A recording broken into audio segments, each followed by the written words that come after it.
Hello, my name is Michael Feldkamp. I am 21 years old. I'm an integrated media student, and currently on the TikTok app, I have about 220,000 people who follow me and know me as meatcrayon, and that is spelled Meatcrayon. I've been posting on the app for about 2 years now, and more recently than previously, I've been gaining more and more traction on my account, and I've been gaining more followers, and it's been a pretty awesome experience.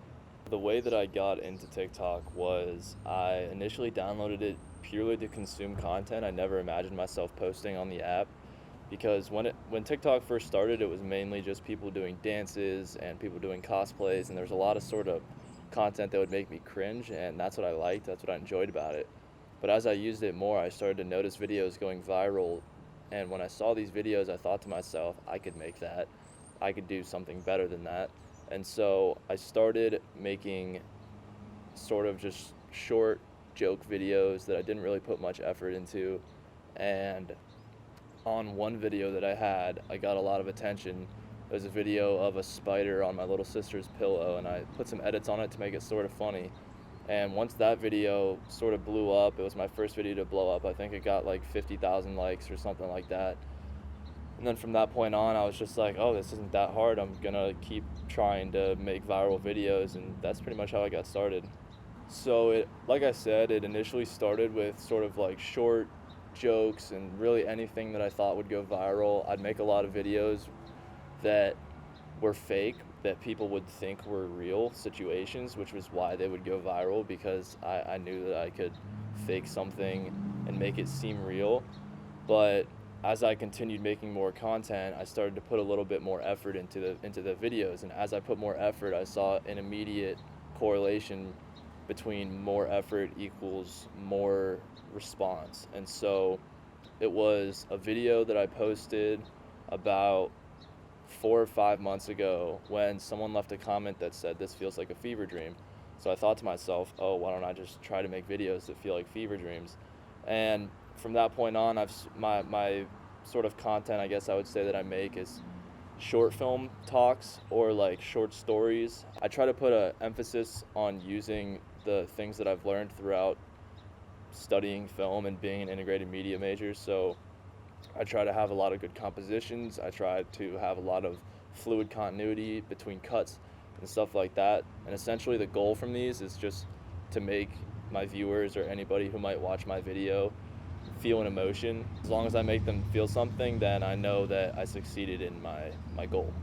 My favorite thing about making TikTok videos is that it's a form of creating content, and while I do get good responses on my videos sometimes, and while my videos do tend to blow up sometimes, it also makes me feel like I'm doing what I should do as an integrated media major.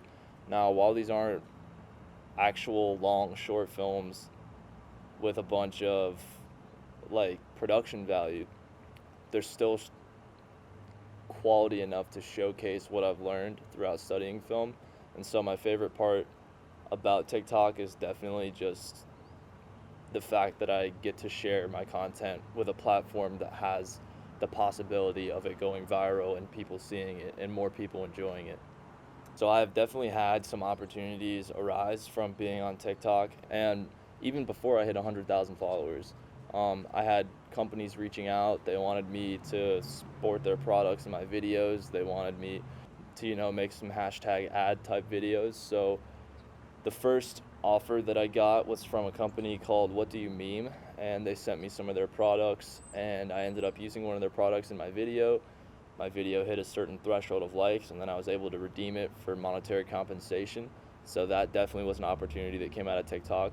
Another opportunity, a more recent opportunity that I got from TikTok was somebody from LA, from a media company, reached out to me and said, hey, we really like the tension you're able to create around small subjects, so we'd love if you had any ideas on how to make sort of a spooky style video related around bare naked that builds tension around bare naked but doesn't put viewers off the product. I got to create this cool 15-second Instagram Reels video I actually signed a contract to get it done, an influencer agreement, and this was all really cool. This was like the first time that I actually felt like being on TikTok and making TikToks wasn't a waste of time. It made me feel like I'm actually doing something right now. And so to answer your question, there are definitely opportunities that have arose from TikTok. The reason that I use TikTok is because of those opportunities. And that's the reason that I got into TikTok, is because I saw it as an opportunity.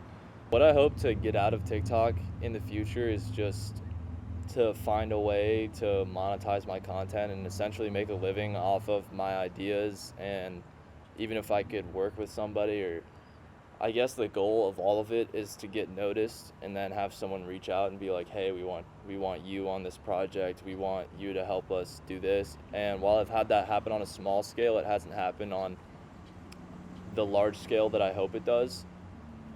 I don't fully have an answer to that question. I don't really know what I want. I'm still figuring it out, and I think that's okay. But while I do have this crowd of 200,000 plus people who follow me and have this vision of who I am, I still feel the same. I feel like the same exact person that I felt before I started doing any of this TikTok stuff. In terms of how long I plan on doing TikTok, I essentially plan on doing it until I can't do it anymore. That being said, earlier this year we had scares of Trump saying that he was going to shut it down. We had all these different moments where it was like, is TikTok going to disappear? Is it going to stay? And right now it's still pretty up in the air. Nobody really knows. I guess I'll keep doing TikTok until it doesn't yield the opportunities that it's yielding currently.